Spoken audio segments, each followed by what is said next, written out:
I opened it. A notice from the court. You have been accused of child neglect. Failure to appear may result in arrest. I froze. For a long time, I didn't move. The street outside was quiet, but inside my chest, everything rattled. My hands didn't tremble, not yet. My mind sharpened instead, like a blade against stone. Someone wanted me destroyed, and they had chosen the most vicious weapon possible. Backstory: I met Claire 12 years ago at a friend's dinner party. She had a laugh that carried through the room, reckless and warm, the kind that made people lean in. I was steady, quiet, deliberate. She liked that about me, or at least she said she did. We married 2 years later, bought a house, built a life. Our daughter, Lily, became the anchor of it all. I traveled often for work, but I never failed her. Every soccer game I could, every bedtime story I was home for, I was there. I thought that mattered. It didn't. Discovery. The distance began as shadows. Her phone tilted away when I entered the room. The locked bathroom door during late-night calls. The perfume she didn't wear for me. I told myself stories at first. She was tired, distracted, lonely while I traveled. I wanted to believe it was salvageable. Then, one night, I found the message. Not even hidden well. His name glowing on her screen. Words I won't repeat. I felt the cut clean through me, but I didn't bleed. Not then. Not in front of her. When she saw me holding the phone, her face went pale, then hardened. No apology, just calculation. I knew in that moment the woman I married was gone. What remained was something else, an opponent. The accusation. The envelope confirmed it. She hadn't just betrayed me, she wanted me buried. Accusing me of neglect meant one thing: she wanted custody of Lily. She had found the only wound that could bring me to my knees. But she underestimated me. Shift in mindset. Grief tried to grip me. Rage threatened to blind me. I didn't allow either. I became something else, a strategist. The courtroom would not be about emotion.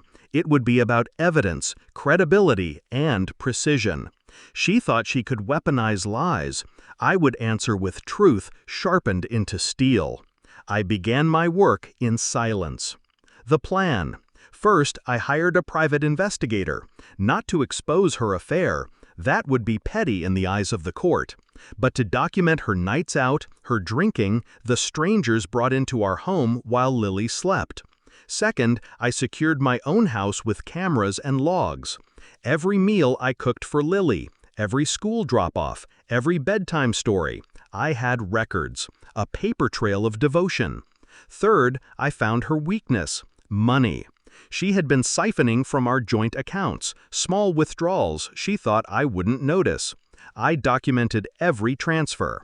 I waited, patiently. The kind of patience that unnerves predators when they realize the prey is no longer running. The confrontation. The day of the hearing arrived. She sat across the courtroom, dressed in a shade of innocence she thought convincing. Her lawyer painted me as absent, careless, negligent. Each word was a dagger thrown in my direction. I didn't flinch. When it was my turn, I rose. My lawyer spoke, but it was my evidence that mattered. Photos, bank statements, witnesses, logs, the investigator's report. Piece by piece, the facade cracked. I watched her face as the judge flipped through the pages. Her eyes darted, her breath quickened. She shifted in her seat. She knew. The tide had turned. The judge's words landed with finality. Joint custody, with primary residence granted to me. Her accusations dismissed as unfounded, malicious. But that wasn't the end. The final move. Weeks later, she came to the house to see Lily. I let her in, watched her scan the home that used to be hers, the pictures on the wall, the life she'd thrown away. "You did this," she whispered, venom behind the cracks in her voice. "No," I said calmly, "you did." She tried to hold my gaze, but couldn't. The silence pressed down on her until she looked away. I didn't need to shout. I didn't need to gloat. The weight of her defeat was punishment enough. She had lost more than custody. She had lost the illusion of control. Resolution. That night, after Lily fell asleep, I sat alone in the quiet. The war was over. Did I feel victorious? Not exactly. Revenge doesn't taste sweet. It tastes clean, like the air after a storm. I wasn't left with triumph. I was left with clarity. Claire thought betrayal was her weapon. She thought lies would bury me. She never understood. I am at my most dangerous when I am silent. She came for my life. Instead, she gave me back my freedom.